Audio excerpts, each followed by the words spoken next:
dia! Pessoal, pedi desculpa que começou um pouco mais tarde o programa, problemas técnicos, né?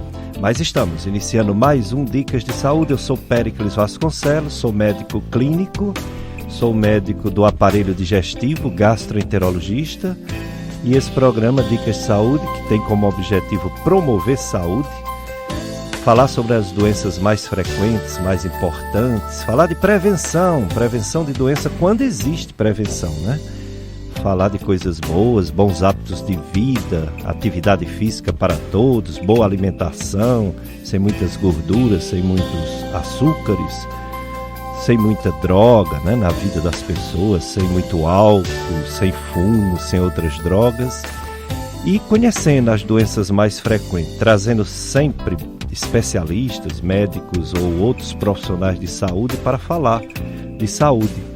Hoje nós temos um convidado que veio falar sobre as cirurgias oncológicas, cirurgias de câncer. Nosso convidado de hoje, aliás, estou hoje aqui com o Freitas, e o meu amigo Freitas está aqui nos ajudando. Obrigado, Freitas, aqui à frente do som, da técnica, do áudio do programa Dicas de Saúde. E o nosso convidado de hoje é Dr. Luiz Henrique Santana Grangeiro. Dr. Luiz Henrique, ele é cirurgião oncológico.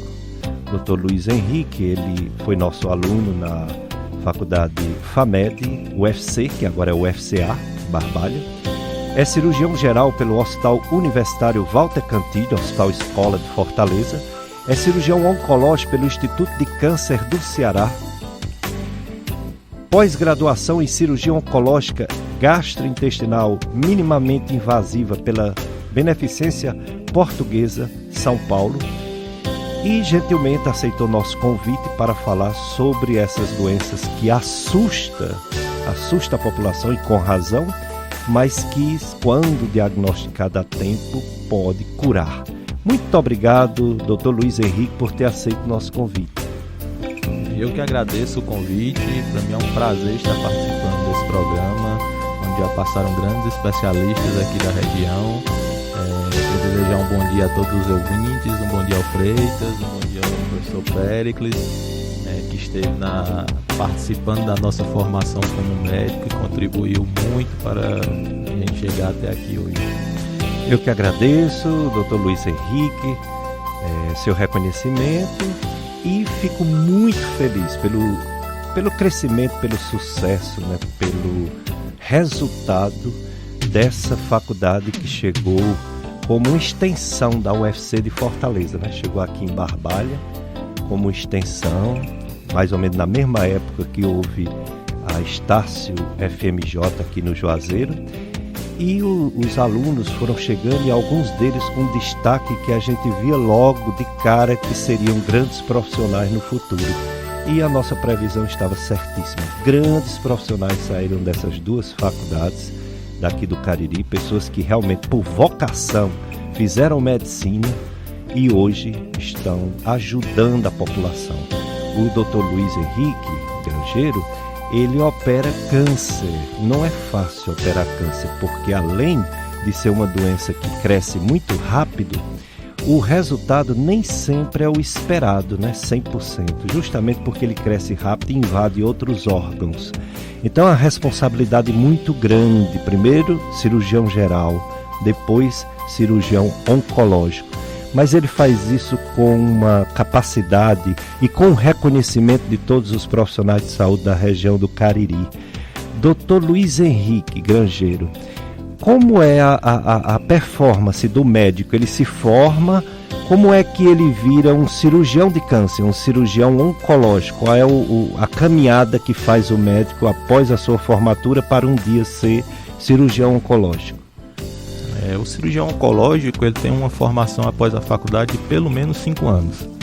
A gente faz 2 anos de cirurgia geral e após a cirurgia geral a gente passa mais 3 anos na cirurgia oncológica.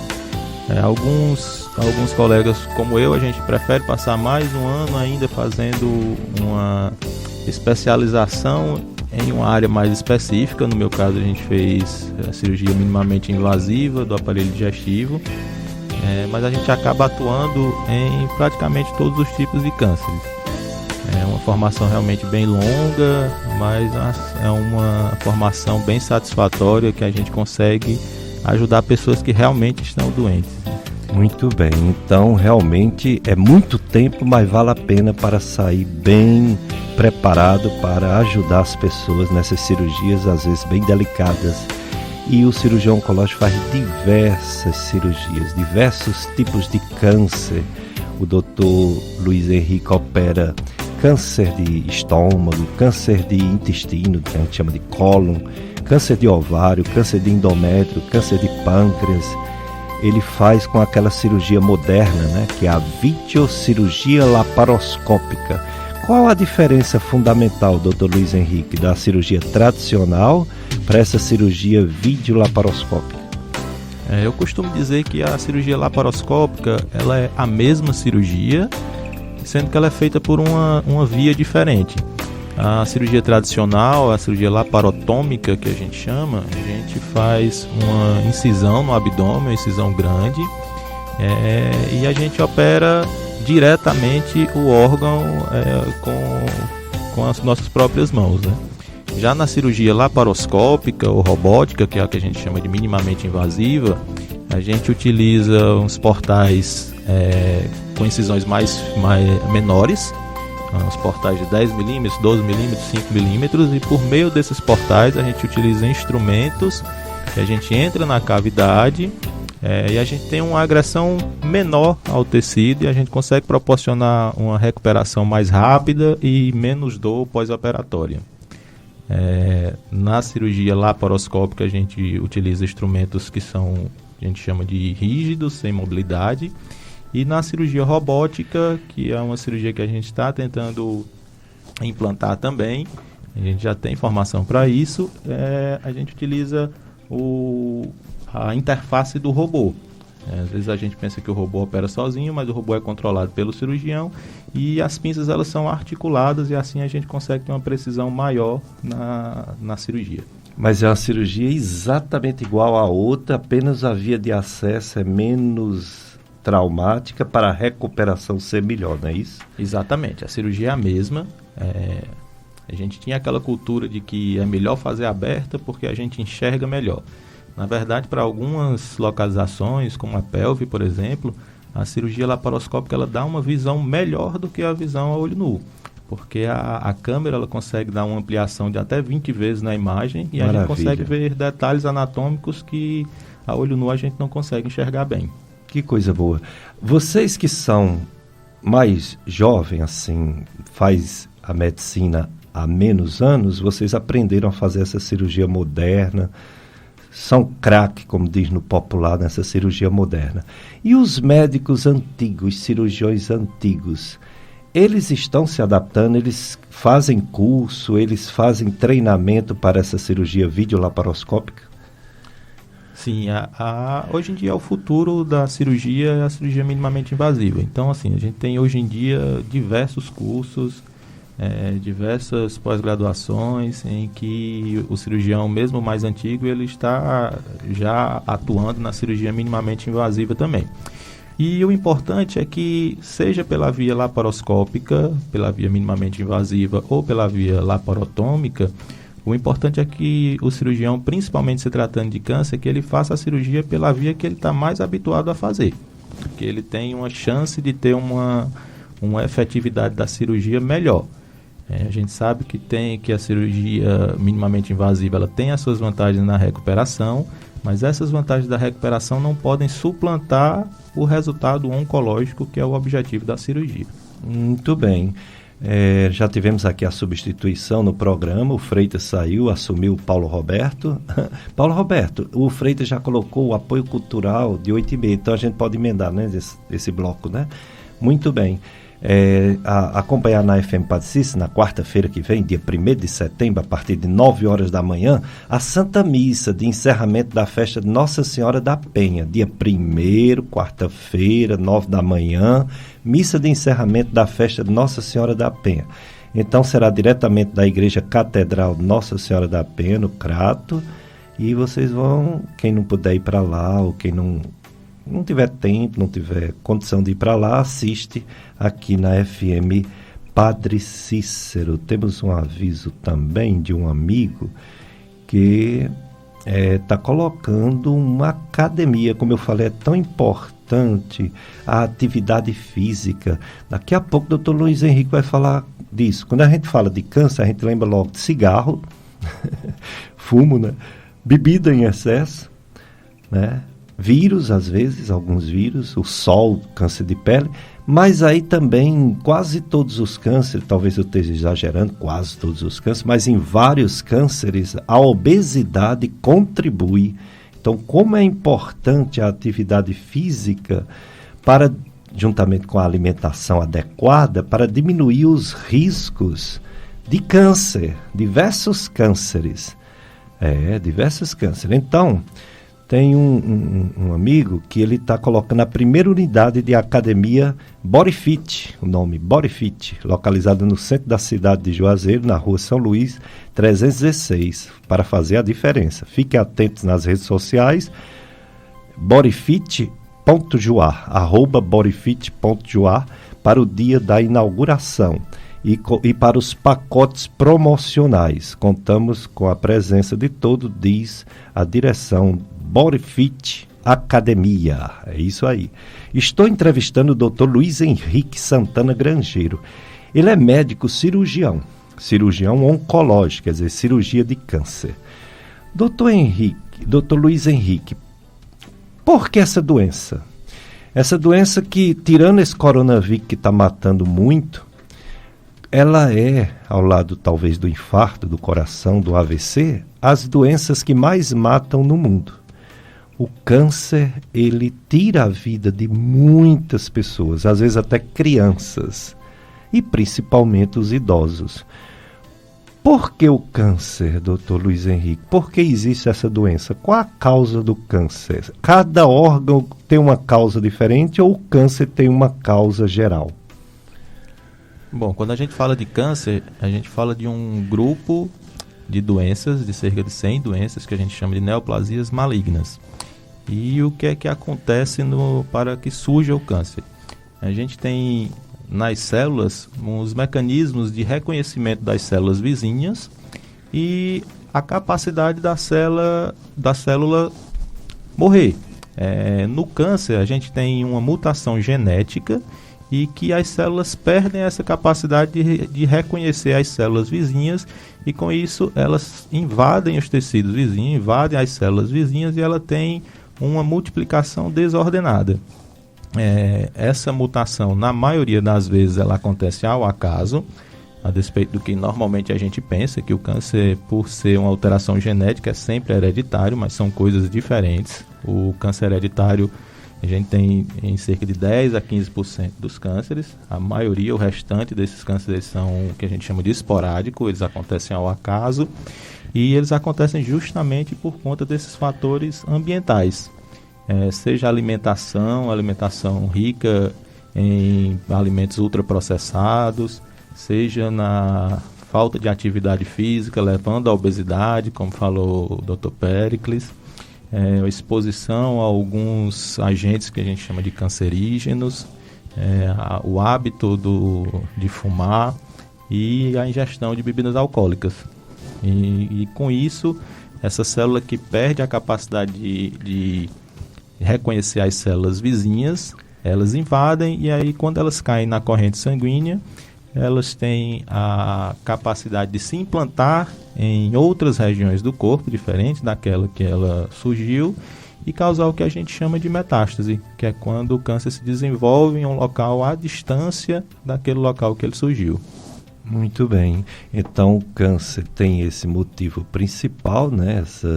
Essas modificações, essas mudanças, essas mutações que termina acontecendo invasão dos tecidos vizinhos e desenvolvimento de tecidos que não deveria, né, acontecer, mas que infelizmente acontece com algumas pessoas, até eu diria muita gente, por fatores genéticos, fatores ambientais, alguns hábitos de vida não recomendáveis, etc., que o Dr. Luiz Henrique vai falar mais um pouco daqui a pouco. Pedimos desculpa pelo início do programa mais tarde e por não ter hoje a live no Facebook. Hoje não vai dar problemas técnicos a live no Facebook, né? Mas vocês podem nos ouvir pela FM Padre Cícero e também pelas rádios net. Se tiver alguém em outra cidade, outra região, até outro país, se você quiser que nos escuta, é só mandar acessar, baixar o aplicativo Rádios Net para nos ouvir. E se quiser ouvir o programa em outro horário, nós temos o site do radialista Tony Santos, que apresenta Som do Brasil aos domingos à tarde aqui na FM Padre Cícero. O site do Tony Santos é assim, clubesintonia.com, e ele deixa num link chamado Dicas de Saúde, ele deixa 4 programas em podcast, gravado, sempre 4 programas. Por exemplo, entra o de hoje, aí sai o de 4 semanas atrás, e assim fica sempre 4 programas gravados. E temos também nossas redes sociais em YouTube. No YouTube tem a Dicas de Saúde em podcast e tem a Gastroclínica Vasconcelos em podcast. Então, essa entrevista com o Dr. Luiz Henrique Grangeiro, se você quiser que alguém escute, alguém tome conhecimento e escute também, você pode indicar essas nossas redes sociais e o site clubesintonia.com. Hoje, domingo, tem, como eu falei, o encerramento é quarta-feira, mas hoje tem ainda 9 horas a Santa Missa, tanto aqui no Sagrado Coração de Jesus, como na festa de Nossa Senhora da Penha, no Crato, 9 horas a Santa Missa. 10h30 batizados, 10h45 novena, 11 horas outra missa, 17 horas mais uma missa. Festa é festa, né? Festa na igreja é missa. Tem outras coisas também, mas é fundamentalmente missa. 18h30 novena e depois a missa novamente. 20h30 o espetáculo teatral com a companhia de teatro Corifels. E às 20h30 quermesse, mas em virtual, né? Drive-thru. Então, pessoal, vamos participar. Festa da padroeira da nossa Diocese do Crato, Nossa Senhora da Penha. Dr. Luiz Henrique Santana Grangeiro, cirurgião oncológico, opera câncer, vários tipos de cânceres, e tem um que tem uma campanha no próximo mês, é o Setembro Roxo, câncer de pâncreas. O câncer de pâncreas é 2% só de todos os cânceres, parece pouco, e ainda bem, graças a Deus, porém, acontece. Acontece nos mais idosos, acontece e difícil de ser descoberto, não consegue ser descoberto logo, e isso é um problema, um grande problema, porque ele é silencioso no início. Ele já causou, em 2019, segundo o INCA, mais de 11 mil mortes de brasileiros em 2019. Então, não é desprezível, ao contrário, é um grande problema de saúde pública. Doutor Luiz Henrique, como está essa detecção, essas cirurgias, esses casos de câncer de pâncreas aqui no Cariri, em comparação a esses números do Brasil e do resto do mundo? Bom, primeiro só contextualizando um pouco, o pâncreas ele é uma glândula e que ela está localizada na parte superior do abdômen e que ele tem 2 porções, a porção endócrina, que é a que produz hormônios, entre eles o principal é a insulina, e o pâncreas exócrino, que é o que produz o suco pancreático, que auxilia na digestão. Quando a gente fala de câncer de pâncreas, a gente fala principalmente do adenocarcinoma de pâncreas, que é o tipo mais comum e também o tipo mais agressivo. Ele realmente ele não tem uma incidência tão alta, porém ele é uma lesão bastante agressiva e por isso a importância dele, por isso que ele é uma lesão que é bastante estudada. Aqui no Cariri a gente tem atuado no tratamento do câncer de pâncreas, principalmente lá no Hospital Regional, principalmente ajudando os pacientes do Sistema Único de Saúde.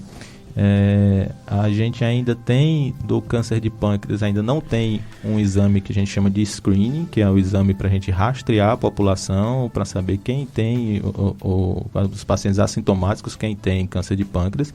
A gente não tem estabelecido na literatura um exame que seja ideal para isso, e é por isso que é importante a avaliação médica, a consulta com especialistas. Para que na detecção dos mínimos sintomas a gente possa solicitar algum exame mais específico para detectar o câncer de pâncreas. Dentre eles, o principal aqui na região que a gente utiliza é a tomografia. A tomografia do abdômen, ele consegue mostrar as lesões, e junto disso a gente utiliza uma proteína que a gente dosa no sangue, que é o CA199, e que a gente utiliza quando a gente já tem uma suspeita forte, quando a gente já tem uma lesão detectada, para que nos auxilie tanto no diagnóstico como no acompanhamento desse tratamento.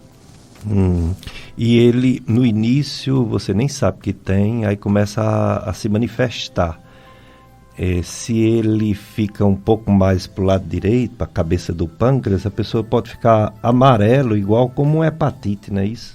Exatamente. O pâncreas a gente divide ele em cabeça, corpo e cauda, e cada uma dessas regiões tem algumas manifestações clínicas que são um pouco mais específicas. No caso dos tumores da parte da cabeça do pâncreas, por eles estarem em proximidade do ducto biliar, do ducto colédoco, que é o que traz a bile do fígado, quando a gente tem o crescimento de uma lesão nessa região, ele comprime esse ducto, e aí a bile que seria escoada pelo intestino, ela fica represada. E aí ela vai se implantar nas mucosas e dá aquela coloração amarelada, como o Dr. Pérez falou, que era típico de pacientes que têm hepatite, né? Quando essas lesões não são na cabeça do pâncreas, são mais no corpo e mais na cauda, a gente tem sintomas muito inespecíficos, uma dor vaga, às vezes uma dor na região das costas, uma dor na parte superior do abdômen, e que normalmente essas lesões demoram muito a dar sintomas, e quando elas dão sintomas já é uma doença avançada. Por isso que cerca de 50% dos pacientes que são diagnosticados com câncer de pâncreas já são diagnosticados ou com metástase ou com uma lesão já bem avançada localmente. Quando você diz metástase, é quando as células malignas do câncer, ele sai daquela região inicial e vai para outros lugares, não é isso? Exatamente. Essas células, elas caem ou na corrente sanguínea ou na corrente linfática, e aí elas se implantam em outra região. No caso do câncer de pâncreas, pode ser fígado, pode ser pulmão, e aí elas crescem nessa localização. Não tem uma causa certa do câncer de pâncreas, mas parece que esse câncer acontece mais em quem fuma, acontece mais nos diabéticos, acontece mais em quem está muito acima do peso, e principalmente quem já tem uma idade avançada. Tem outros fatores a mais do que esses que eu citei, como grupos de risco de ter câncer de pâncreas? O câncer de pâncreas, como os outros cânceres, a maioria é realmente relacionado a fatores ambientais, né? E é o que a gente chama de multifatorial. Ele tem várias causas, a gente não consegue identificar, num paciente específico, a gente não consegue identificar qual foi a causa do surgimento daquele tumor. É inclusive uma pergunta bem comum no consultório. O paciente que tem o diagnóstico de algum câncer, ele pergunta o que foi que ele fez que motivou o surgimento dessa lesão. E a gente não consegue dar essa resposta. Para o câncer de pâncreas, a gente tem alguns fatores hereditários, algumas síndromes hereditárias que são responsáveis por 10 a 15% dos tumores de pâncreas. E aí vem as mutações que causam câncer de mama e ovário hereditário, uma síndrome chamada de Pott-Eggers, a pancreatite hereditária. E nos fatores ambientais a gente tem principalmente o tabagismo, a obesidade, o diabetes mellitus. O paciente que tem diabetes, ele tem uma chance de até 50% maior do que os outros indivíduos de ter câncer de pâncreas, e a pancreatite crônica. Aí quando detectado, quando diagnosticado, a cirurgia, que é a chance de cura, embora seja, como você mesmo falou, um câncer que ele cresce tão rápido, ele vai tanto para os outros órgãos, que o tratamento nem com cirurgia cura, muitas vezes não cura. Mas a cirurgia depende se ele está localizado, se ele fez essa metástase para outros órgãos? Tem muita variação na cirurgia ou é uma cirurgia só para todos os casos de câncer de pâncreas? A cirurgia do câncer de pâncreas, ela depende da localização do tumor. Os tumores que são do corpo e cauda do pâncreas, a gente faz o que a gente chama de pancreatectomia distal, que é a retirada do corpo, da cauda do pâncreas, e pela proximidade do baço, a gente acaba retirando o baço junto. E nos tumores que são da cabeça do pâncreas, a gente faz uma cirurgia que é chamada de procedimento de Whipple, que é uma cirurgia que tem um nome bem grande, gasto-duodeno-pancreatectomia, em que a gente tira parte do estômago, parte do intestino delgado, a cabeça do pâncreas junto com a lesão, parte da via biliar e a vesícula. Tirando, exceto as cirurgias multiviscerais, ela é a maior cirurgia do aparelho digestivo. Então é uma cirurgia bem complexa, mas que hoje em dia a gente tem feito com um nível de segurança bem alto. Muito bem, então o importante é que a pessoa que esteja com o menor sinal de que não está bem, que está perdendo peso, que está com falta de apetite, que está fraco ou que está com a urina bem amarela, procure o médico. Procure o médico. A chance de curar um câncer de pâncreas é quando ele é descoberto, ele ainda não espalhado, né, pelo corpo. A chance de cura existe. Vida em primeiro lugar. Na luta por participação popular, saúde, comida, moradia, trabalho e renda já. Acompanhe na FM Padre Cícero nessa segunda-feira, dia 6 de setembro. Não é segunda agora, é na outra segunda, às 4 da tarde, de 16 a 18 horas, a mesa redonda sobre o 23º Grito dos Excluídos 2021. Participação de convidados especiais e mediação de José Batista. Divulgue e sintonize no dia. FM Padre Cícero, a rádio que educa e evangeliza. Você já sabe que o assunto de hoje é câncer. Infelizmente, doença que não só existe muito, como há estatística dizendo que está até aumentando no mundo todo. Porque a população está vivendo mais. A medicina ela evoluiu a ponto de que o ser humano está morrendo menos cedo, mais tarde. Está vivendo mais. Antigamente, quando a gente pegava uma pessoa centenária, era uma festa, né? Hoje tem muita gente centenário que a gente conhece. No meu consultório mesmo, eu atendo por semana 1 ou 2, toda semana. 1 ou 2 centenários, 101, 102 anos. Uma vez, um colega que você conhece muito, Dr. Franco Martins, ele conta uma história muito interessante. Uma senhora de 100 anos o procurou para operar a vesícula porque não aguentava mais. E ela disse, não me diga que não vai me operar, porque o médico, quando eu tinha 80 anos, o médico disse que não me operava, e esse médico já faleceu, e eu estou aqui sofrendo, me opere. E ele operou, e todo ano ele é contando, as doenças estão aumentando, o câncer. E se o do pâncreas não é tão frequente, infelizmente o do estômago é muito frequente. Muito frequente. Talvez seja o terceiro entre os homens, perdendo só por de próstata, por do intestino, talvez por de pulmão, quarto, terceiro. E entre as mulheres é o quinto, né? Perdendo só por de mama, de útero, de intestino também. Muito frequente câncer de estômago. Aqui no Cariri, como tem sido, doutor Luiz Henrique, o diagnóstico, a necessidade, o câncer de estômago, a preparação para a cirurgia em si? Realmente o câncer de estômago é um tumor bem mais frequente do que o tumor de pâncreas. Em especial aqui no Nordeste e aqui no Ceará, a gente tem uma incidência mais elevada do que no restante do Brasil. E aqui na região, o tratamento do câncer de estômago ele tem sido bem efetivo. Existem algumas mudanças no tratamento do câncer de estômago que a gente já tem implantado aqui na região. E a gente sempre fala que o tratamento do câncer ele é multidisciplinar, ou seja, ele envolve mais do que um profissional. Ele não envolve, embora a pedra angular, né, a pedra principal do tratamento seja a cirurgia, mas a gente também tem o auxílio do oncologista clínico, que é quem faz a quimioterapia, e em alguns casos do radioterapeuta. No caso do câncer de estômago, O que a gente tem preconizado, o que está sendo preconizado na literatura atualmente, é que a gente faça esse tratamento bimodal. A gente faça a quimioterapia antes da cirurgia, na maioria dos casos. Depois a gente opera, retira, quer seja parte do estômago, quer seja o estômago inteiro, dependendo da localização e do tipo. E depois a gente faz mais quimioterapia para a gente diminuir as chances de recidiva da lesão. Esse tipo de câncer de estômago, que também é da minha área, né, gastroenterologia, esse a gente tem algumas coisas para culpar. Tem algumas causas que não justifica todos os cânceres, mas a maioria, como a bactéria H. pylori, né? Uma bactéria muito frequente. A gente adquire geralmente na infância, porque a criança brinca no chão. É uma bactéria das fezes humanas. Quase 80% das crianças têm essa bactéria.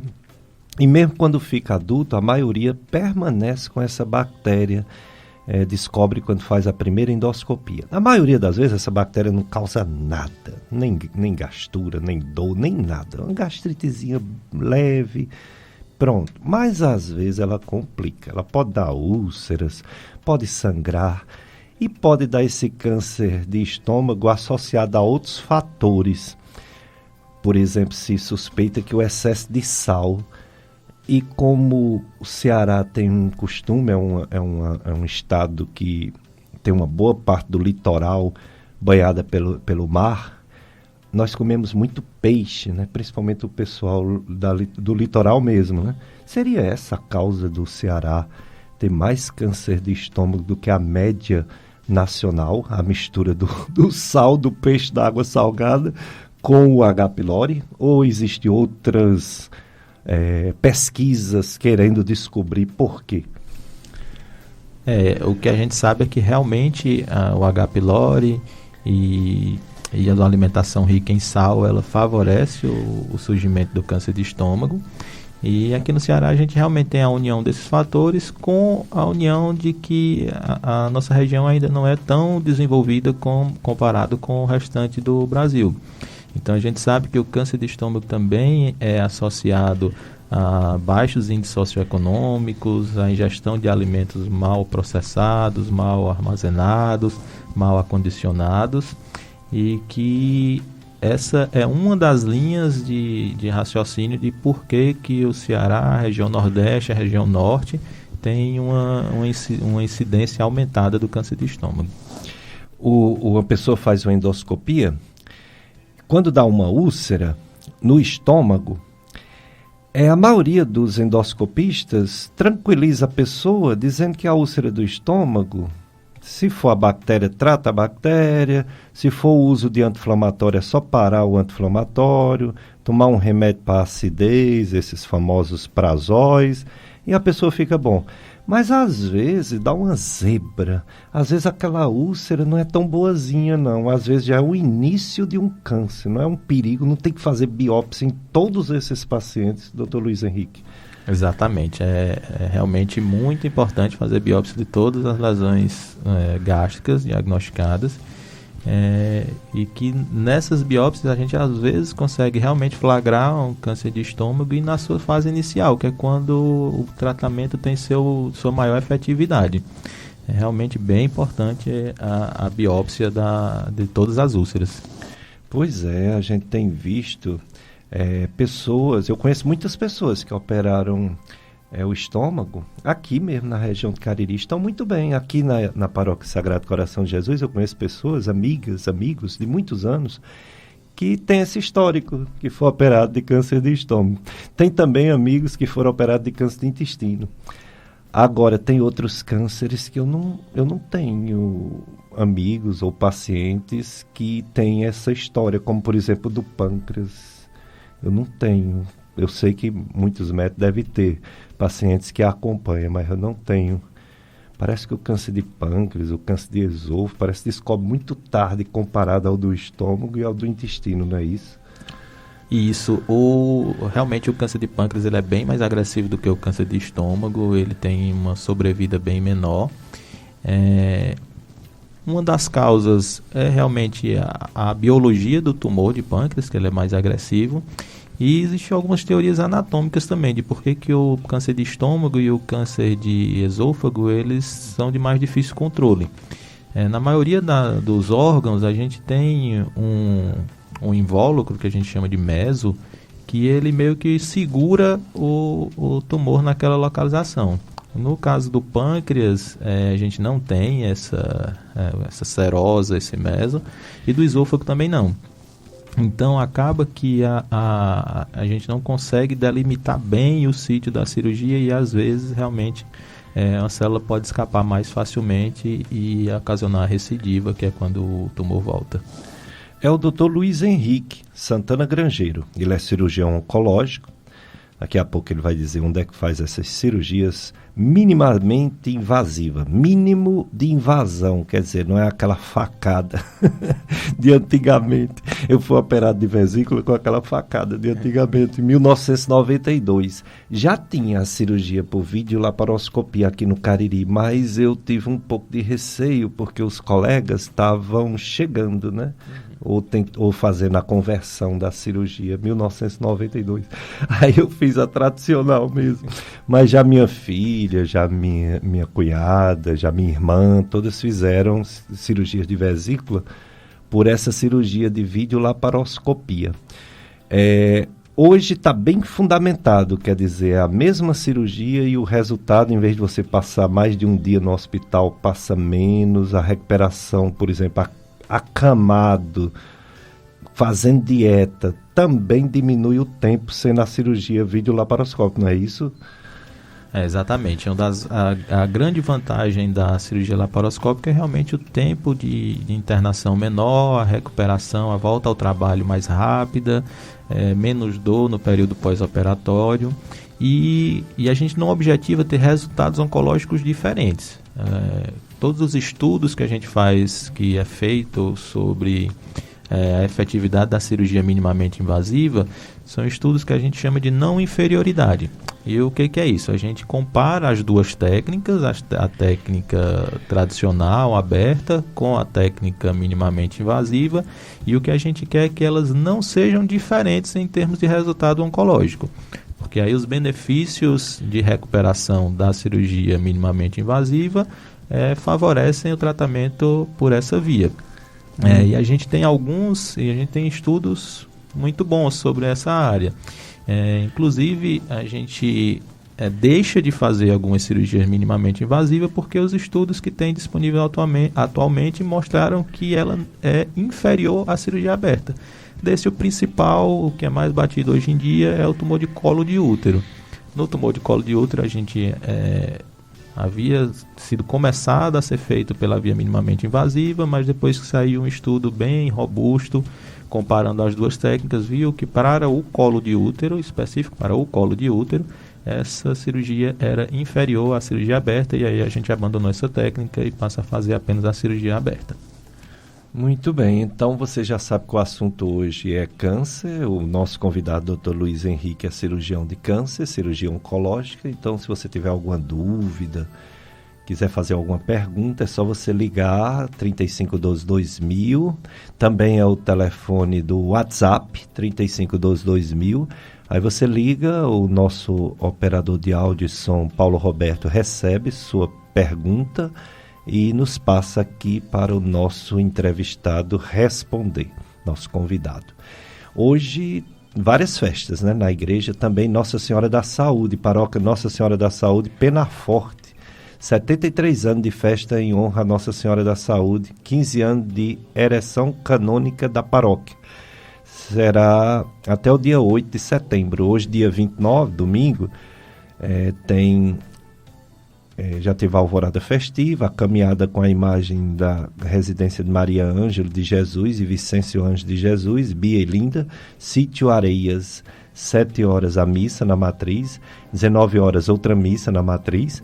Os noitários serão do SCC, equipe dirigente pastoral do DIS, pecuaristas, agricultores, vaqueiros da região e Sindicato dos Trabalhadores Rurais, comunidade convidada Areias e Vila Noar. Sítios convidados: Feijão, Vila Malissa, Montevidéu, Responsável pela festa de hoje é SCC, a equipe de apoio da Pastoral do Dízimo, Ditoso Leitinho, Luizinho de Ditoso e Petrúcio Muniz. É isso aí, a festa Nossa Senhora da Saúde, lá em Penaforte. Muito bem. Hoje o assunto é câncer. O nosso convidado, Dr. Luiz Henrique Grangeiro, cirurgião oncológico. Ele vai dizer agora onde atende, onde é o consultório, para tirar uma dúvida. Uma pessoa que acha que pode estar com uma doença dessa e quer saber, quer conversar, ou então já sabe que tem, quer marcar uma cirurgia, ou então já fez a cirurgia, mas está sentindo alguma coisa e quer tirar algumas dúvidas. Onde atende o Dr. Luiz Henrique? Atualmente nós estamos atendendo lá na Infusion, no Office Cariri, no 9º andar, e na Clínica Provida, na Rua São José, ali logo abaixo do Hospital da Unimed. Muito bem, em frente à Endoclinic, né? A Provida, na Rua São José, né? Exatamente. E a Infusion, no edifício Office Cariri. No edifício Office Cariri, no 9º andar. Lá. E cirurgias você faz aonde? Cirurgias a gente está fazendo principalmente no Hospital da Unimed, né, que é a antiga Clínica São José, e no Hospital São Camilo, no Crato. Isso falando no setor privado, e no setor público a gente está no Hospital Regional do Cariri. Inclusive lá a gente está abrindo o ambulatório de cirurgia oncológica para a gente conseguir ofertar esse tratamento ao maior número de pessoas pelo Sistema Único de Saúde aqui na região. Muito bem. Vamos para mais um bloco cultural, Paulo Roberto. Depois a gente volta com mais Dr. Henrique Grangeiro, cirurgião oncológico.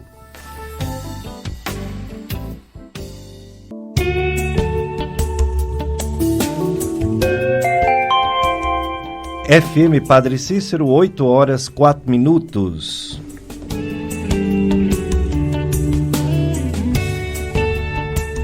Bom, pessoal, sobre coronavírus, a gente tem a obrigação de falar, essa Covid-19. Como eu digo, eu trago boas e más notícias todo domingo. E hoje eu vou trazer notícia muito ruim, viu? Os estudos em vários países mostrando que mesmo com AstraZeneca, com Janssen, depois de 5, 6 meses a imunidade cai e a vacina deixa de ser tão eficaz. Imagina a Coronavac, né? Que das 2 doses já é 50 e pouco.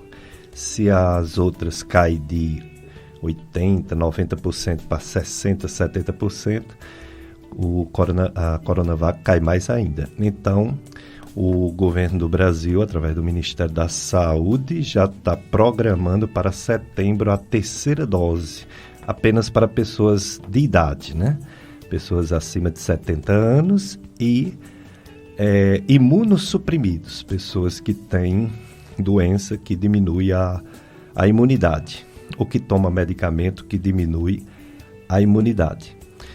Alguns países que a gente tem como referência do mundo ocidental, como Israel, que é um país pequeno, mas que vacinou muito, Reino Unido, que são vários países, os países que mais vacinaram na Europa, e Estados Unidos, que é um país maior do que o nosso, é de que essa variante Delta já está causando a 3ª onda, infelizmente. E essa 3ª onda, tudo indica que infelizmente vai chegar aqui no nosso país, no nosso Ceará e na nossa região.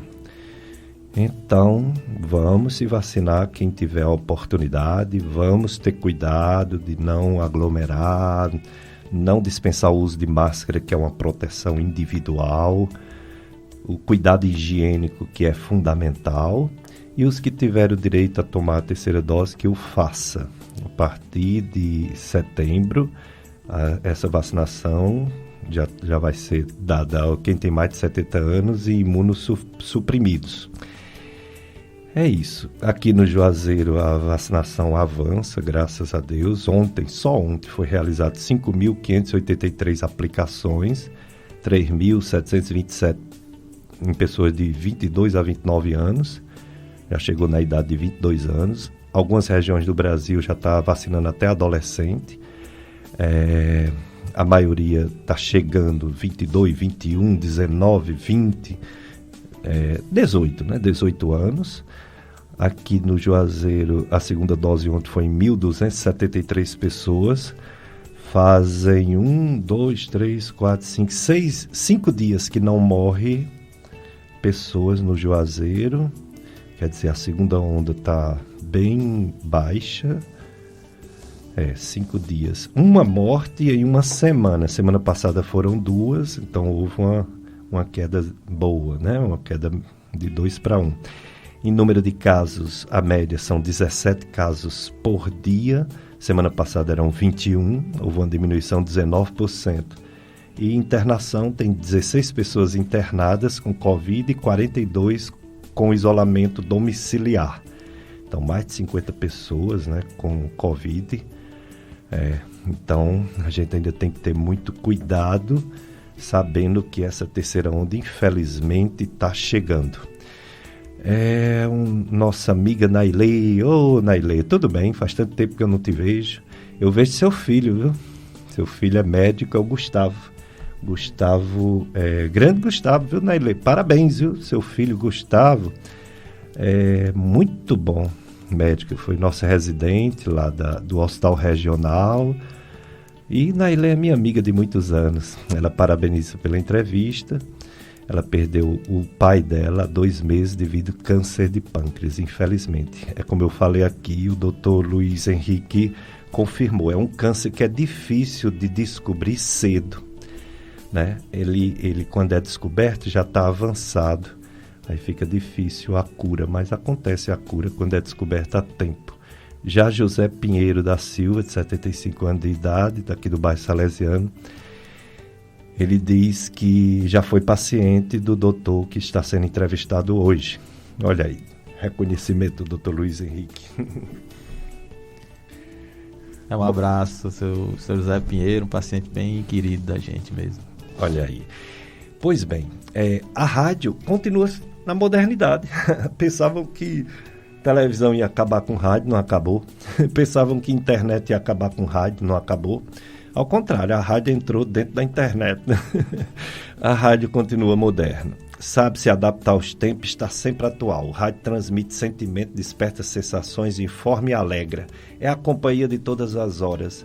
Só na Rádio FM Padre Cícero você pode divulgar sua marca, produto e serviço com planos que não são altos, né? Custo alto demais, não. Os planos de mídia são bem criativos, com um acessível que só a rádio pode oferecer, porque ela é um misto entre rádio educativa, que é cultural, né, religiosa, e um pouco comercial, porque ela tem que sobreviver, né, mas com esse sentido de não explorar. Muito legal. Seja um apoiador cultural da FM Padre Cícero. Muitos já fazem parte e testemunham a satisfação dessa parceria. Você liga 3512-2000 e anuncia na FM Padre Cícero, 3512-2000. Dr. Luiz Henrique Grangeiro, médico, cirurgião oncológico, operador de câncer. Falou de câncer de pâncreas, falou de câncer de estômago e agora vai falar de um câncer que ainda é mais frequente do que o do estômago. Câncer de intestino grosso, chamado cólon.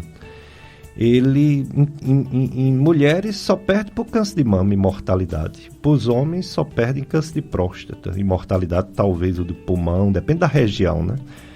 Como é comum o câncer de intestino? E o pior, está aumentando. Será que está aumentando só por causa da idade, que as pessoas estão vivendo mais?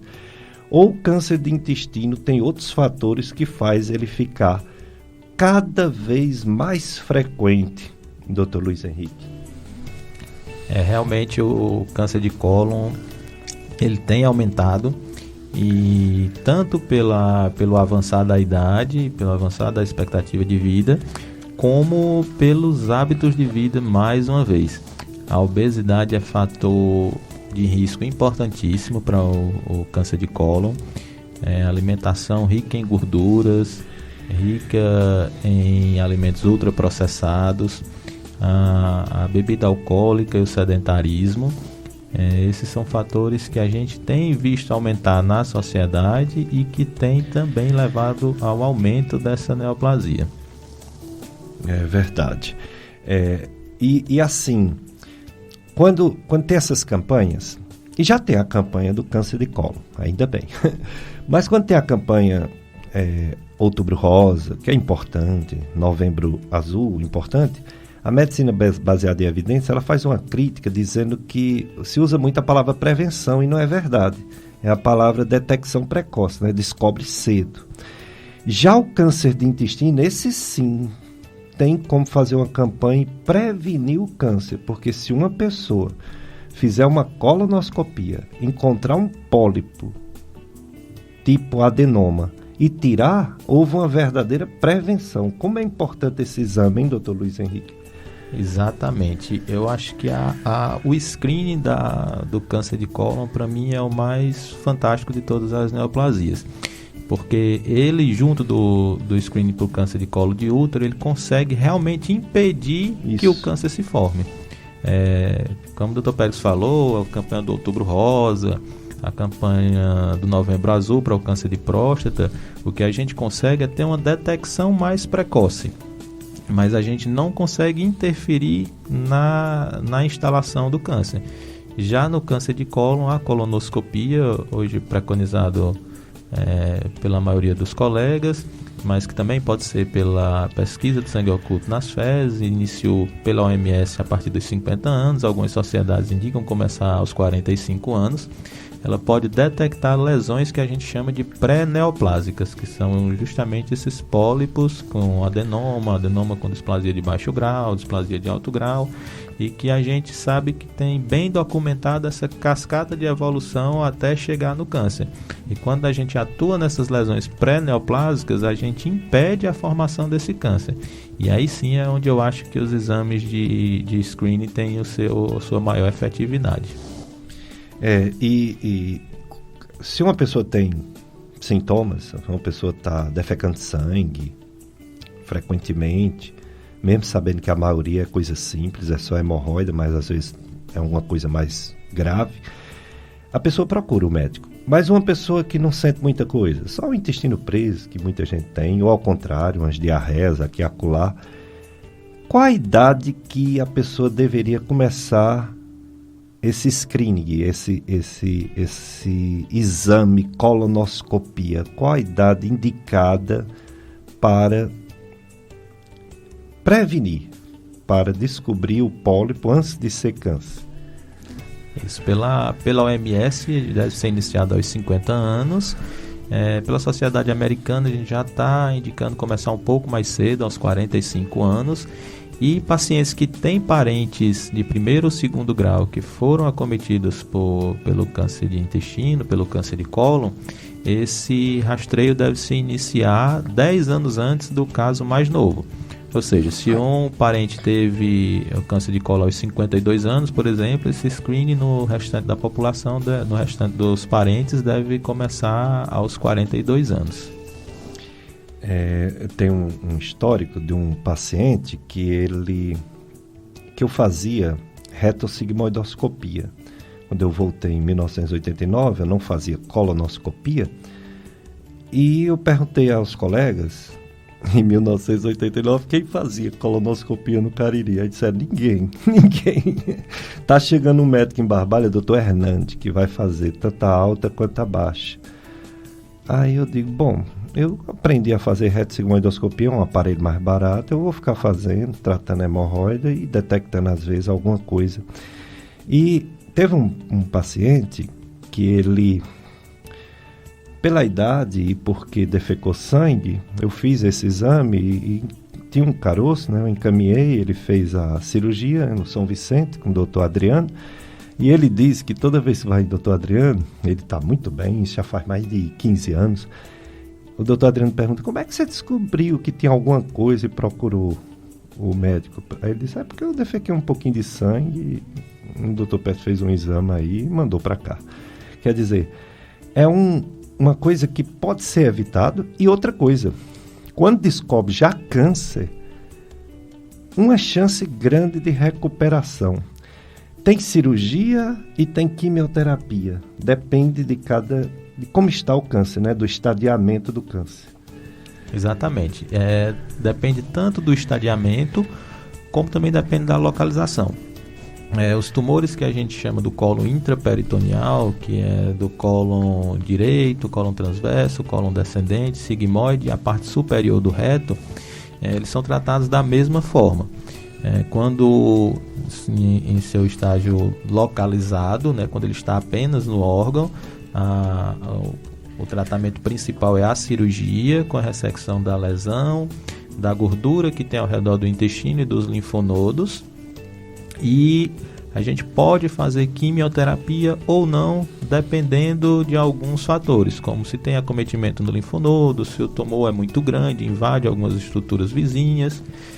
Isso aí pode motivar a gente precisar fazer quimioterapia, que a gente chama de adjuvante, ou seja, a quimioterapia depois, que é para a gente prevenir a recidiva dessa lesão. A quimioterapia depois ela trata as micrometástases, que são células que a gente não consegue enxergar, nem em exames, nem a olho nu ou na laparoscopia, e a quimioterapia atua matando essas células.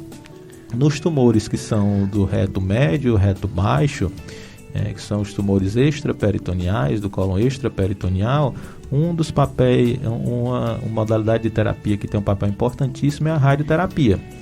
A radioterapia ela tem uma função parecida com a cirurgia, ela trata o tumor localmente.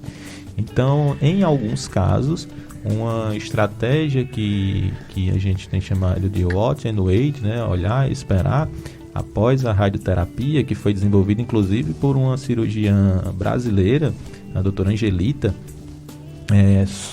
Em alguns casos, só a radioterapia junto com a quimioterapia tratam os tumores de reto e a gente não precisa às vezes nem operar.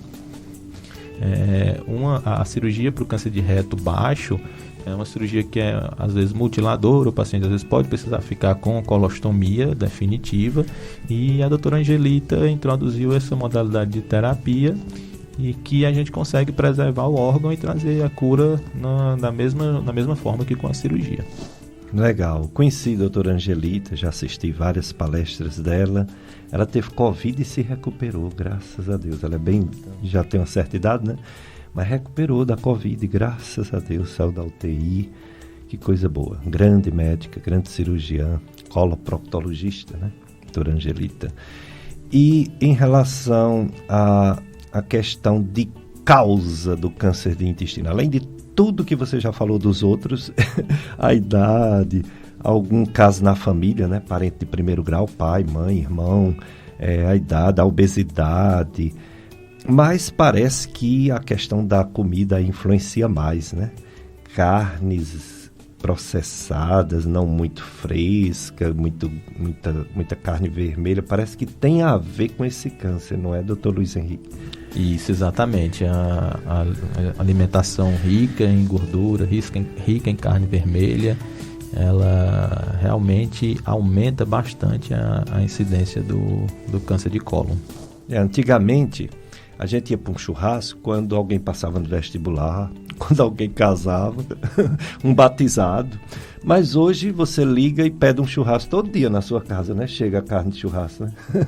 Quer dizer, é uma carne gordurosa, é uma carne vermelha, muitas vezes processada, porque não foi abatido o boi naquela semana, né? Tá lá no frigorífico há muito tempo, conservada com sal, com leite, com gordura mesmo, né?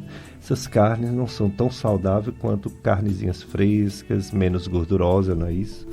Exatamente, isso acaba agredindo a mucosa do intestino, e aí essa agressão, junto com a regeneração aumenta a chance de uma dessas células do intestino que tem um alto turnover, que a gente chama, né, uma alta capacidade de se recuperar, de uma dessas células ter essa mutação, e aí essa mutação causar o tumor de cólon. Pois é, e os amigos, clube de amigos, o amigo ama em todos os momentos, é um irmão na adversidade, Provérbios 17:17. Faça parte desse clube de amigos da FM Padre Cícero, com sua doação a nossa missão chega mais longe chega a mais corações. Fazendo seu cadastro como amigo ou amiga da rádio, você nos ajuda a levar uma programação que educa, evangeliza, informa e alegra. Faça essa experiência e veja que juntos podemos transmitir o amor de Deus a quem mais precisa. Venha evangelizar junto com a gente. Saiba como ser um amigo ou amiga da rádio ligando ou enviando uma mensagem de texto ou voz em horário comercial para o WhatsApp do Clube dos Amigos 3512-5824 3512-5824 Clube de Amigos, juntos somos mais amigos. Dr. Luiz Henrique, ele é médico cirurgião, é cirurgião oncológico, opera câncer, falou de câncer de pâncreas, de estômago, de cólon, intestino, e ele também opera câncer de ovário, câncer de endométrio. O câncer mais comum da parte ginecológica é o de colo do útero ainda, apesar de ter diminuído, porque ele também tem uma prevenção muito bem feita, o exame preventivo, né? E o câncer de ovário, Dr. Luiz Henrique, embora ele não seja o mais frequente, ele também não é raro. Ele pode acontecer, ele mata mais de 4.000 mulheres por ano no Brasil. Como descobrir esse tipo de tumor? Como ele se manifesta numa mulher? Aproveitando só um pouco o gancho do câncer de colo de útero, nesse momento que a gente está falando muito em vacina, né, por conta da pandemia, é importante a gente lembrar que o câncer de colo do útero é uma doença infecto-contagiosa. HPV. Exatamente. Ele é, na maioria das vezes, mais de 90% dos casos, causado pela infecção pelo HPV, que é uma infecção que é adquirida principalmente pela via sexual. E ele tem a vacina contra o HPV, que é disponível na rede pública. É um vírus, né? Papilomavírus humano. Papilomavírus humano. Um grupo de vírus, né? Tem alguns subtipos, né? Tem alguns que têm uma capacidade maior de causar o câncer de colo de útero. E o que é importante é isso, é que é um câncer que ele pode ser prevenido e ele pode ser vacinado. Às vezes a gente escuta falar, o pessoal falando que vai surgir uma vacina para câncer. Não, não vai surgir, ela já existe. E é a vacina do HPV. E é importante que as mães levem as meninas e os meninos para se vacinar. As meninas de 9 a 14 anos, os meninos de 11 a 14 anos, né? Uma vacina que tem disponível na rede pública e que é importante para a gente erradicar o câncer de colo de útero. É interessante. Ele é uma vacina em adolescentes, né? Mas como não é uma coisa tão antiga, não está bem sedimentada. Os pais, os responsáveis, têm que lembrar os adolescentes para ir para o posto tomar essa vacina. Exatamente. Existiu uma campanha de fazer essa vacinação nas escolas. Só que por toda essa questão de tabu, de questão sexual, acabou que não ficou uma campanha tão em evidência. Eu acho que isso a gente tem que, nesse momento, pensar principalmente na saúde e que as mães não deixem de vacinar os seus filhos, né? Tanto as meninas como os meninos. É verdade. Vamos para mais um bloco de apoio cultural, Paulo Roberto. Depois a gente volta com mais perguntas e as respostas do Dr. Luiz Henrique, cirurgião oncológico. Acompanhe a FM Padre Cícero. Nesse mês de setembro a gente começa, né, dia 1º, e vai ser o mês da Bíblia. É sempre o mês da Bíblia, o mês de setembro, devido à tradução da igreja para o latim. São Jerônimo, né? Eu falo assim as coisas de minhas lembranças às vezes, mas eu acho que é. E nós teremos um programa especial aqui na FM Padre Cícero, Encontro com a Palavra, com o nosso diácono Lula, de segunda a sábado, de 21 às 22 horas. Divulgue e sintonie. No mês da Bíblia, mês de setembro, Encontro com a Palavra com o diácono Lula. Estou entrevistando o Dr. Luiz Henrique, granjeiro, médico, cirurgião oncológico. Ele ia falar do ovário, mas ele deu um exemplo do câncer de colo do útero, né, da vacina, e essa vacina não funciona para o câncer de ovário porque não é o HPV. O HPV é para o colo do útero, às vezes câncer de pênis, às vezes câncer de orofaringe, né? Exatamente. Mas para o do ovário tem outros. Fala um pouco sobre o câncer de ovário, doutor Luiz Henrique. O câncer de ovário, ele, embora não seja a neoplasia ginecológica mais comum, mas ele é o que tem a maior mortalidade. E, infelizmente, a gente também não tem um exame de rastreio para o câncer de ovário, um exame que diminua a mortalidade de uma forma geral. Então, para o câncer de ovário, o importante é realmente ficar atento aos sintomas, o aumento do volume abdominal, as dores na região da pelve e procurar a consulta com um especialista, com um ginecologista ou com cirurgião oncológico, ou mesmo com um médico generalista, mas que possa ser avaliado por um bom profissional para que ele possa pedir os exames direcionados para aquela queixa. É verdade. E no caso da detecção, quando há alguma suspeita, nós temos hoje uma evolução muito grande dos exames de imagem, não é isso? Os exames de imagem hoje estão bem modernos. A nossa região do Cariri tem ótimos centros de diagnóstico através de exames de imagem. Exatamente. Para o câncer de ovário, o exame importante é a ultrassonografia com Doppler e a ressonância magnética. São os dois exames principais na detecção e no que a gente chama de estadiamento do tumor de ovário. O importante é que as massas anexiais, que as lesões anexiais, elas sejam avaliadas por esse exame de imagem para a gente ter uma ideia de se tem uma chance maior ou menor de ser câncer. E aí, com isso, a gente possa oferecer um tratamento mais precoce, que seria, no caso, na maioria dos casos, a cirurgia com a retirada desse ovário. Algumas vezes a gente faz a biópsia durante a cirurgia e, se nessa biópsia durante a cirurgia mostrar que aquela lesão era uma lesão maligna, aí a gente acaba ampliando a cirurgia e fazendo o que a gente chama de estadiamento completo, que são biópsias por toda a cavidade abdominal, a retirada algumas vezes do útero e do outro ovário. Em mulheres em idade fértil, dependendo do estadiamento, a gente pode até manter o útero para que essa mulher tenha uma gestação futura, mas realmente depende bastante dos exames de imagem e da biópsia transoperatória. O Dr. Luiz Henrique, ele é cirurgião oncológico, ele opera também, faz cirurgia de câncer de ovário, câncer do endométrio. Ele falou do câncer de colo do útero, que tem a vacina, falou agora do câncer de ovário. E o câncer de endométrio, Dr. Luiz Henrique, embora não seja tão frequente, ele mata também quase 1.000 mortes por ano no Brasil. Câncer de endométrio, o que dizer sobre esse câncer? Primeiro, do câncer de endométrio, eu acho muito importante a gente diferenciar do câncer de colo de útero. Às vezes os pacientes têm a mesma ideia de que é o câncer de útero.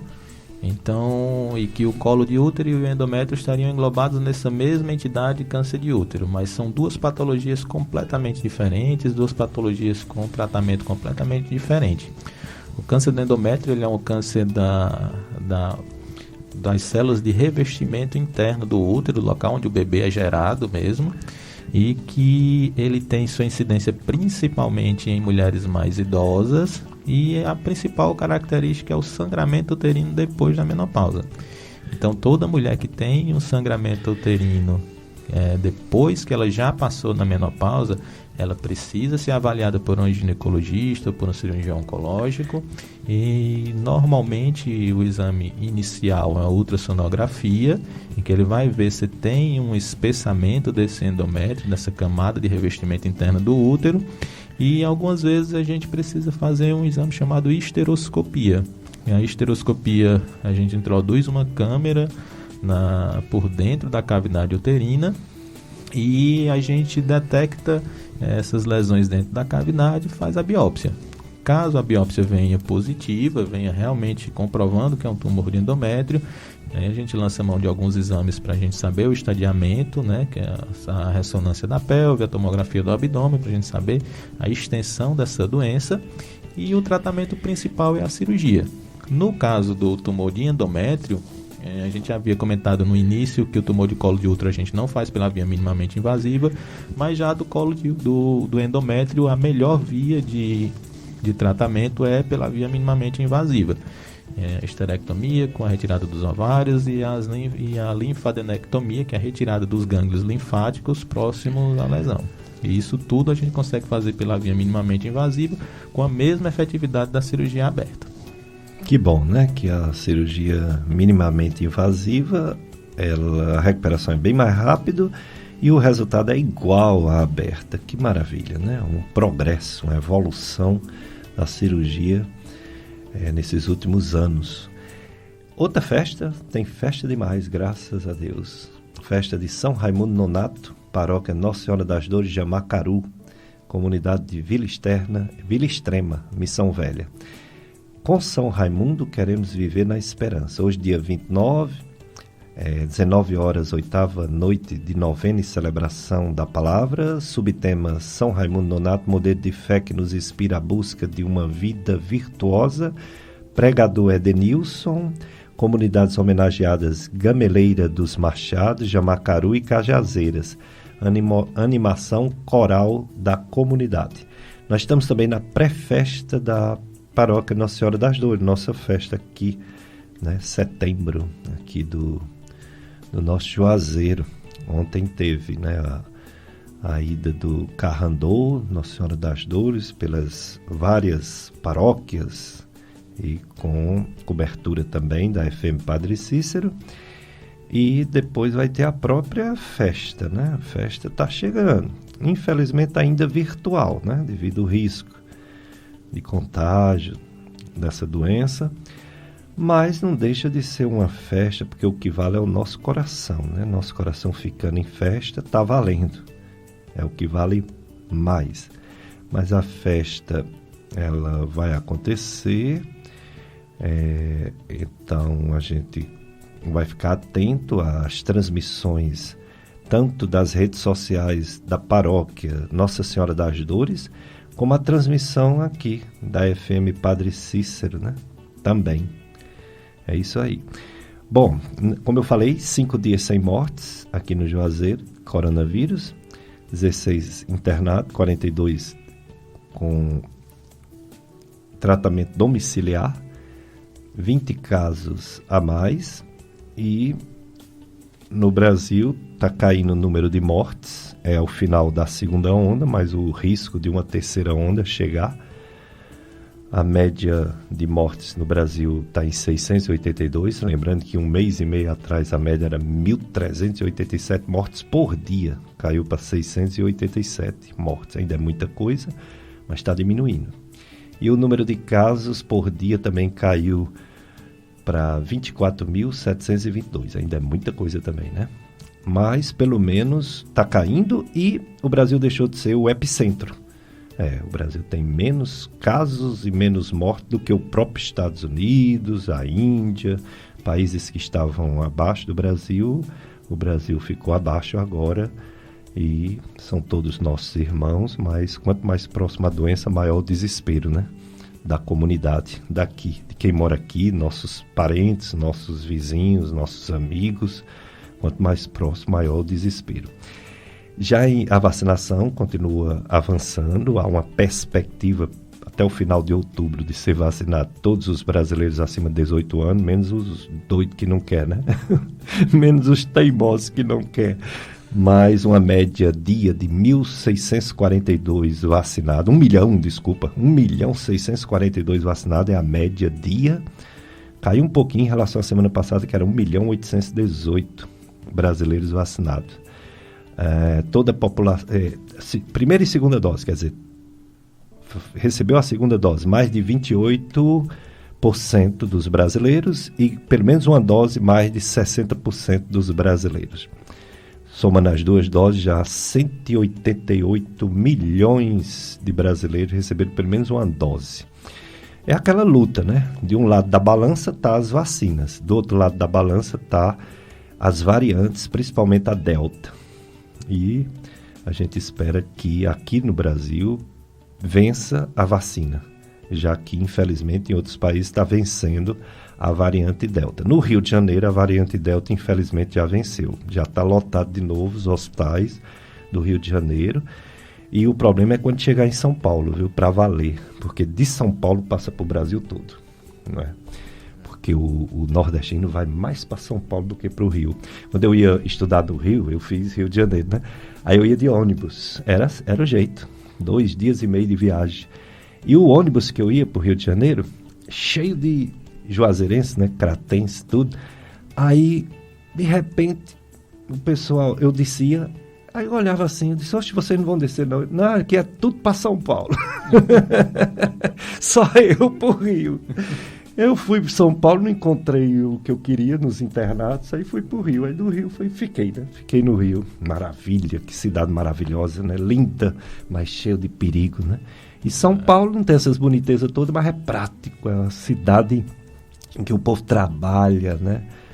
E meu filho está lá agora em São Paulo fazendo curso de sono.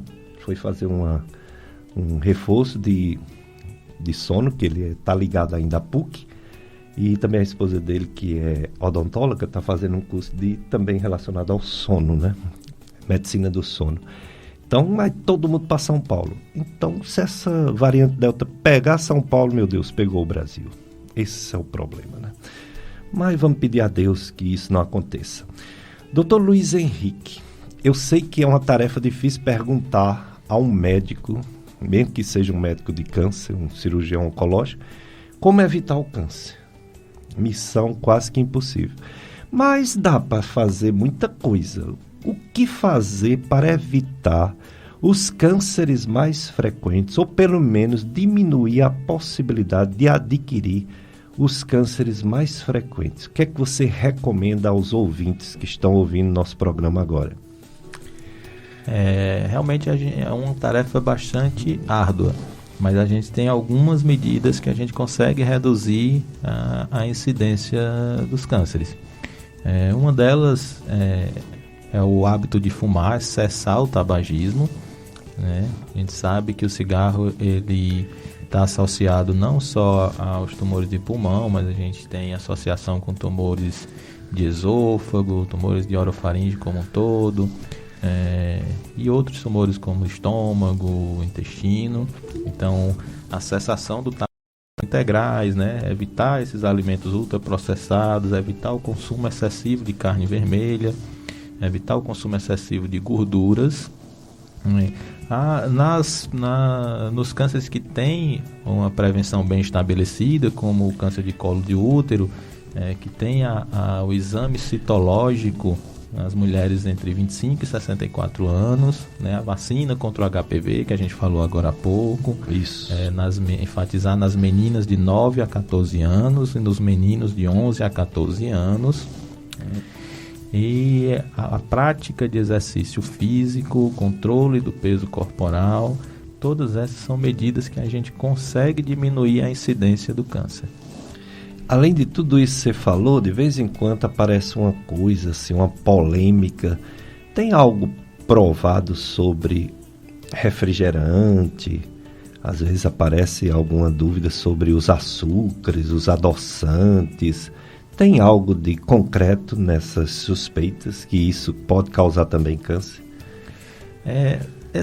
Os estudos com alimentos específicos, eles são bastante difíceis de serem feitos, né?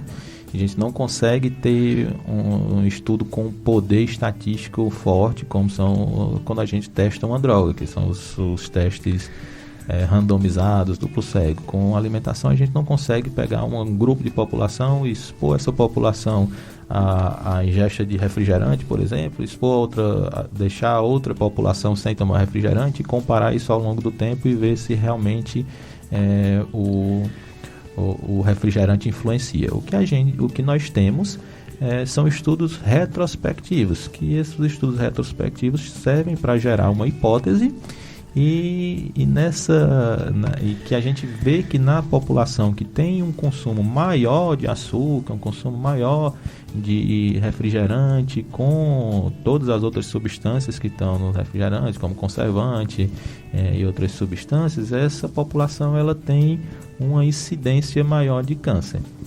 A gente não consegue especificar bem qual é a causa, mas acredita-se que tanto o consumo excessivo de açúcar como o consumo excessivo de refrigerante influencia nesse aumento da incidência de câncer, né? Isso se confunde às vezes com alguns outros fatores, que normalmente o paciente, o indivíduo que come mais açúcar, que toma mais refrigerante, ele tem alguns outros hábitos de vida que também propiciam o aparecimento de câncer. Como normalmente é um indivíduo mais sedentário, normalmente é um indivíduo que está acima do peso. Então, todos esses fatores a gente não consegue culpar definitivamente, mas a gente sabe que todas essas práticas, elas atuam junto na carcinogênese, na formação do câncer. Muito bem, pois então o que se pode ser feito, se faça, né, para que haja menos incidência dessa doença. Agora, uma vez que já está com a doença, uma vez que já tem o câncer, correr atrás, pois existe um avanço nos tratamentos cirúrgicos, medicamentosos, a quimioterapia, que tem aquela ideia de umas injeções que cai o cabelo, que fica fraco. Hoje existe quimioterapia com comprimidos, não é isso? E que não dá tantos efeitos colaterais quanto a quimioterapia de antigamente. Exatamente.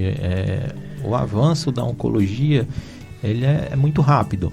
Então, as drogas que a gente fazia há 10 anos atrás, hoje a gente já faz drogas completamente diferentes, já tem um arsenal de drogas bem maior do que o que a gente tinha nessa época. Ainda tem algumas quimioterapias que realmente caem cabelo, né? Principalmente no tratamento do câncer de mama, mas não são. A gente sempre tem essa ideia de que vai fazer quimio e vai cair cabelo, né? É uma preocupação muito grande dos pacientes, mas nem sempre as drogas que são utilizadas são drogas que têm essa agressão no folículo capilar, e mesmo nas drogas que têm essa agressão ao folículo, a gente tem algumas estratégias que diminuem, como as toucas térmicas, que podem diminuir a chance do cabelo cair, e além desse efeito colateral, que é o mais visível, que é o que fica mais em evidência, a gente vê até em novelas, o paciente raspando o cabelo e tudo, né? Tem aquela cena famosa se não me engano, Carolina Dickmann. Mas a gente tem outros efeitos colaterais da quimioterapia, como vômito, como diminuição da imunidade, e que a gente já tem drogas também que fazem prevenir o aparecimento desses sintomas. Então, hoje em dia, a quimioterapia é realmente um tratamento bastante seguro. Aí, além da cirurgia que avançou muito, a robótica, né, que agora as cirurgias elas são minimamente invasivas, a quimioterapia avançou, a radioterapia também avançou. Agora, a imunoterapia, o que tem de concreto? A gente pensava que seria o futuro da oncologia, esse futuro não chega nunca, né, com a imunoterapia. Realmente é um futuro que está demorando um pouquinho a ganhar efetivamente a prática clínica, mas realmente a gente já tem drogas que tem que persegue o tumor pela assinatura genética dele, né? Então, são drogas que auxiliam o próprio sistema imune do organismo a atuar contra as células do câncer. Então, elas têm uma tendência a ter menos efeito colateral e ter uma efetividade maior. Legal. Bom, aí quando a pessoa já está com câncer, quer operar, quer se livrar, quer curar. E a cura passa pelo câncer na maioria das vezes, né? Pelo menos 80% dos casos de câncer é a cura pela cirurgia. Alguns é com quimioterapia mesmo, como os linfomas, né? Mas a maioria é cirurgia mesmo. Então, onde é que encontra o Dr. Luiz Henrique para fazer uma consulta, uma avaliação, um estadiamento do tumor e para planejar a cirurgia no hospital? Nós estamos na clínica Infusion, no Office Cariri, no 9º andar, e na clínica Provida, na rua São José, ali logo abaixo do hospital da Unimed. Pronto, pois eu quero agradecer, viu, Luiz Henrique, por você ter vindo aqui, ter passado esses avanços dos tratamentos de câncer da medicina moderna, e vamos contar com você outras vezes, viu, para falar especificamente de cada campanha, de cada câncer. E por hora eu quero agradecer, viu, sua vinda. Eu que agradeço imensamente a oportunidade e o convite. Para mim é uma satisfação enorme de ter tido o senhor como meu professor e agora estar aqui ao lado do senhor conversando sobre uma doença realmente bastante importante, bastante grave. E nessa era da medicina baseada em evidências, que assim, é um avanço fantástico para o tratamento de todas as doenças, mas que acaba às vezes tornando o médico bastante tecnicista.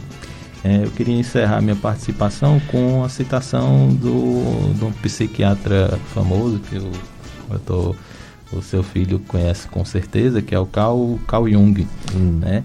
E que ele diz que o médico deve conhecer todas as teorias, dominar todas as técnicas, mas que ao tocar uma alma humana, ele seja apenas outra alma humana. Então, com isso, eu deixo meu agradecimento à Rádio FM Padre Cícero e ao Dr. Péricles, e estou à disposição sempre que precisar, pode contar comigo. Muito obrigado, Dr. Luiz Henrique. Obrigado, Paulo Roberto. Hoje conosco aqui é o nosso coordenador de programação e hoje assumiu o cargo aqui de programador de som, de áudio. E agradeço a você, ouvinte, vocês que são a razão da nossa missão, né? Eu sou radialista também, sou concursado, concurso, né? Radialista, concursado. Além de médico, de professor das duas faculdades. E o programa Dicas de Saúde, se Deus permitir, estará novamente no próximo domingo, aqui, 7 às 9. Vocês vão ficar agora com a missa do Santuário Sagrado Coração de Jesus. Desejo um abraço para todos, uma semana de paz e de coisas boas, de saúde, né? E não de doença.